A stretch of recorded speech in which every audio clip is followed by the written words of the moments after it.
Eigi Dukan sida ai isa sugam ne khangdana isana yaningani yaningu khangdana ai ne cheli bo party sigi mayok te liba migi peran thetpacha ikai ningai ni aduna ai isa louthokchare ji babak peran khangna huran thida huran lagada peran thetpacha tobiro dabni mi warabdi mi mu warabdi adugi wakan khalga tabak tobi gedabni ai firal ko louthokchare yaninge amta ai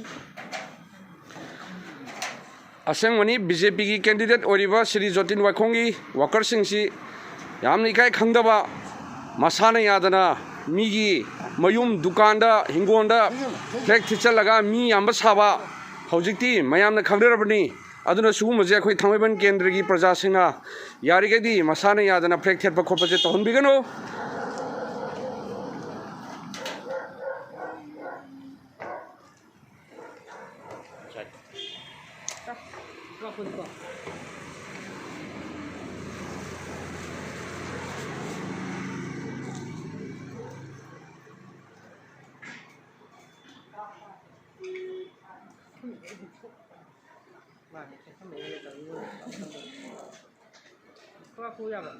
Tamojo kisana? Tamojo kisana? JDU na? JDU na?